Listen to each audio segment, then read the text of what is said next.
Hi everyone, it's Chenso from Reality Art Pod, here to talk about the challenge Season 40, Episode 4, titled My Trivial Era. Last week on the challenge, the players rode gondolas and hated this drink, sending losing captains, Jody and Darrell, into elimination, and when Tony and Avery couldn't agree, they joined them, which saw Jody and Tony hitting the road, and Darrell and Avery targeting players for potential elimination this week. Before I dive in, I put a link in the description to my playlist where you can watch my previous recaps. If you like the content, consider liking and subscribing. But let's get into it. The players return to the castle where Era 2 is strategizing, but our showmances are already in the pool flirting. CT scratches his beard like a Don and gives a pro tip not to do anything crazy under pressure. Era 3 praises Jordan for volunteering to be a target, and their team has good vibes, all agreeing to volunteer in the future and spread the love. The next day, Jenny and Anissa bond and celebrate each other's bodies. Anissa reflects that after her last challenge where she hurt herself, she had surgery, recovered, and has been training. They hug it out. That's nice. Tori and Josh quickly squash their minor argument from the night before. They have an alliance with them, Casey, Devin, and Anissa that Josh says can dominate the game. Our sweet Horacio is upset that Nerys is gone. He says he's only motivated by his friendship with Kyland. They head to the daily challenge where they're playing TJ's favorite, trivia. They're going to be suspended and cradled in the air, playing a Jeopardy style game. If they get a question wrong, 2 players are eliminated, but it's all about number of points in the end. They get started and players start being eliminated with a lot of questions about old school challenge that the new players don't all know. It is wrong to ask these players questions about seasons that aren't even on Paramount Plus. After Derek gets a question wrong, CT takes a hard fall and is taken out of the water in a stretcher, put in an ambulance and driven away, which makes it hard to imagine these people are having any more fun in this challenge. I'd be worried sick. I'm worried sick watching. Era 4 is eliminated first, sending Horacio and Jenny into the arena, and when Anissa's the last member from Era 1 to fall, they're eliminated from the challenge as well. The highlight of the challenge for me is this. It's not my fault your dad owns a bakery!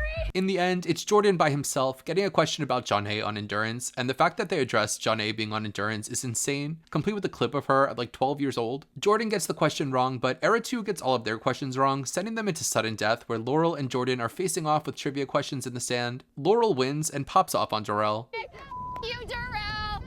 You too! You too, Laurel! You too! Don't mess with me. Yeah, you.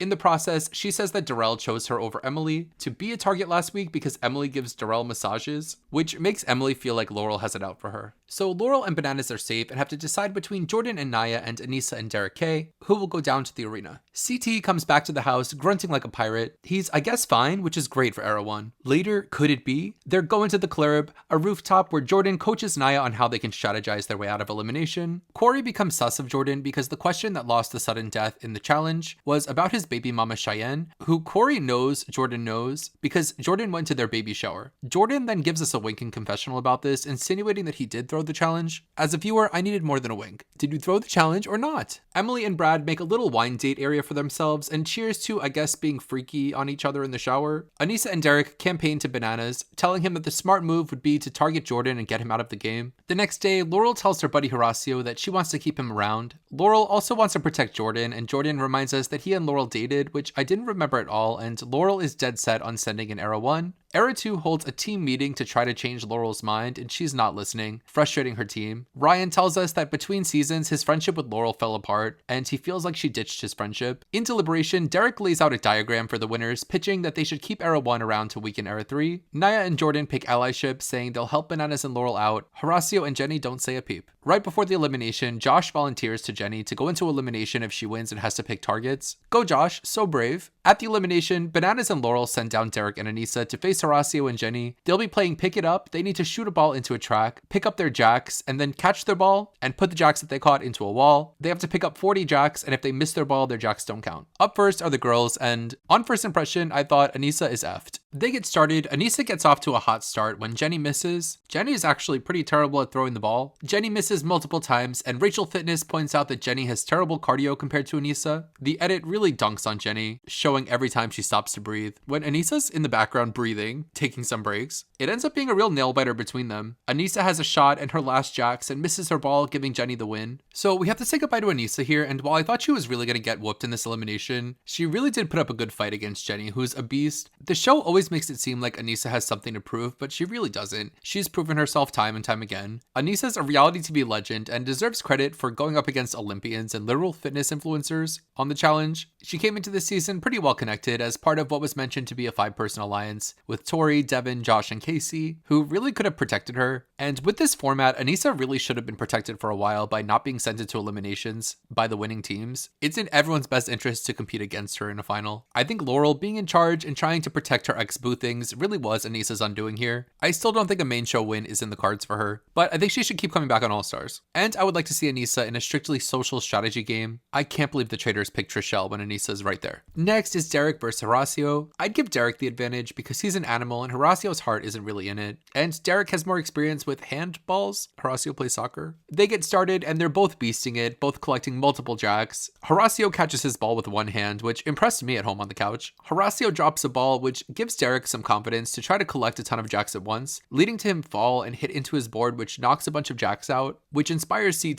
to do another CT pro tip saying don't be greedy. The elimination ends and it's unclear who won because TJ doesn't blow his horn. Horacio seems to win because he has all his jacks and Derek is clearly missing one, but all of the players are confused about what happened. TJ then announces that Derek got his 40 done the fastest and that Derek wins, maybe because he hit into his wall and broke one of the jacks or lost a jack. It seems like a controversial moment happened but was edited out, maybe because the show doesn't want Horacio's fans coming for them. Either way, we have to say goodbye to Horacio, who had such a quiet edit this season, with all of his content being around his relationship with Nerys when she was there. And then when she left, his head clearly wasn't in it, as he even admitted in this episode that he was only motivated to be there by his friendship with Kyland. I don't think an environment where it's all these legends was really Horacio's vibe. Actually, I don't think last season was his vibe either, as he seems to just want to compete, and the house happenings take a lot out of him. As much as I really like Horacio, I think he's decided to retire from the show to focus on his soccer and his international physical competition shows, which I respect, though I wouldn't be surprised if we see him on our screens to some capacity in the future. Following the eliminations, TJ asked the winners, Jenny and Derek, to pick targets for the next episode. Tina and CT volunteer for Era 1. For Era 2, Emily volunteers and Nehemiah is chosen. For Era 3, who had been kumbaya and all agreeing earlier to take turns, Corey, who was supposed to volunteer, chickens out, and Devin and Tori are picked. And for Era 4, Olivia volunteered, and Josh, who earlier volunteered, also chickens out, not so brave, leading to Jenny picking Kyland, who is royally pissed off at Josh about this. Based on how things have been going, I feel worried for Kyland and Olivia heading into this episode. If they don't win the challenge, they'll almost surely be sent into elimination, and I feel like the odds are very against our ragtag team of New Era darlings. But let me know in the comments, what did you think of this episode and who do you think is in big trouble for next week? If you liked the video, consider liking and subscribing. I'll be back next Wednesday to talk about episode 5. Until then, have a nice weekend. Bye!